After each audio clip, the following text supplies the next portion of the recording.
How exciting is it? I know you guys were in Carroll yesterday, Yeah. right? Like, what do you like about doing this kind of thing? You know, it's just so fun because the fan base that Iowa has is just tremendous. And when you get to go out to their territory, it feels good because they travel to Iowa City so often, or they travel to the West Coast to watch us play. So when you get to come back and talk to a few of them and share their favorite memories, it's really special. I think it was just exactly a year ago, right, that we were doing this event, and Lisa was here, and she had just retired. Has your head stopped spinning from the past year? No, not really. I'm looking forward to May because the portal will be, hopefully we'll be done with that. But I can reflect a little bit, look at where we grew, where I grew, where I need to get better, where I thought we did pretty well. But it's been a roll. I often compare it to those little cartoon books. If you flick the pages, and it goes, like a corner. You know what I'm talking about? Flip book. Flip book. That's how I feel this year's been. A flip book on like steroids. Been a blast. It's been everything. But I feel so blessed. But we were just talking about that. It was like a year from now when she stepped down, and from then. Yeah. What are your plans for Sunday? Oh man, I'm just gonna sit back and watch the show. It's gonna be fun. I'm gonna be sitting right behind. My family has seats about 3 rows behind our bench, so that's where we kept them for this game. So it'll be kind of fun to just to see Caitlin in action and not have to have any say in anything. Just kind of watch and observe, and probably just stand in awe like I have so many times before in Carver with her. And then a game on Saturday too that you're probably real interested in. Yeah. Right. Yeah, I mean another game in the WNBA. Yeah. It's Caitlin and Lindsay or Lucy Olsen. Yes, right? yes, exactly. Yeah. With Lucy, that one has been really fun because she's kind of a niche type of player. She's long, she's lanky, and when she came to Iowa, I feel so grateful for. She held, right? She committed. Lisa retired, and she wanted to come and play in front of a great environment and wanted a shot at the league.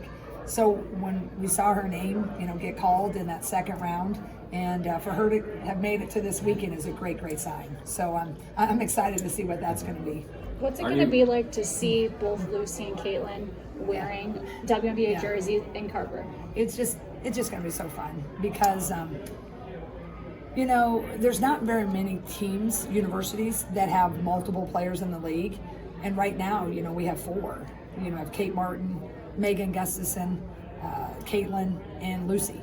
And that's kind of rare air. Connecticut has a bunch, South Carolina has a bunch, USC probably has the next 3, 4. But for us to have that's a really cool feeling for our program. Are you able to talk about your portal addition yet? Yeah, she's all signed, sealed, and delivered. Her name is Chit Chat Wright, and just a fun player. She's got a fun bounce. What she lacks in height, she has in speed. She's explosive. She has pretty good range. It's maybe not as consistently logo range, but she can get back there. But a really fun passer up the floor. So with Hannah Stalkey and Ava Hayden. I think fans are really, really going to like her, and it's hard not to like a name like Chit Chat, right?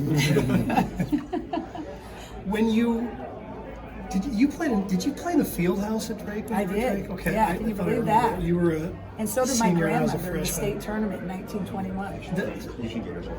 That's where It's they held shocking from that venue to a full Carver Hawkeye Arena women's basketball. It's in my office. I have my grandmother. I have her ball someone had from 1921, the old leather one with laces, and her trophy.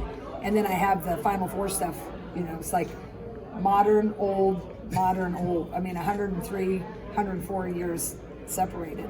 So it's pretty amazing. And then for me to be an Iowa kid, I grew up in the state, and then have gotten the ride with Caitlin, and then now get to have the opportunity to be the head coach. It's definitely a dream on dreams come true.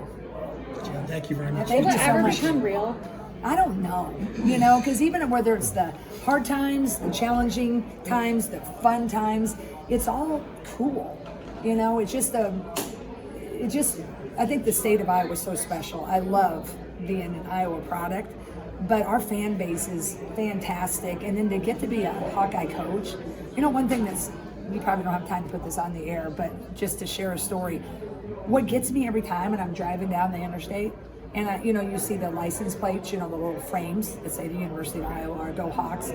Like, that gets me every time. Like, I get to actually be that, right? I get to be the coach that represents, one of the coaches. So I just feel so blessed to have the opportunity and the shot.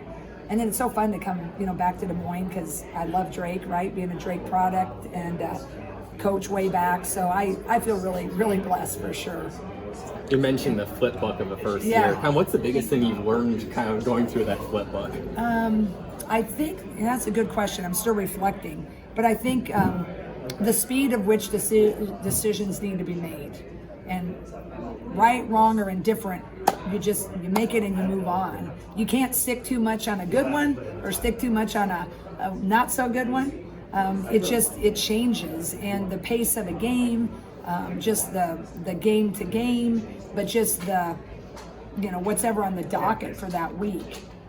Because I think most people tell you when you're sitting in the chair right next to the head chair, there's just a lot more confidence and a lot more pace of slowness of which you can offer it, right? So now when you slide over, you're taking all of that, and then you have a pretty small window to analyze all this data and then go with something.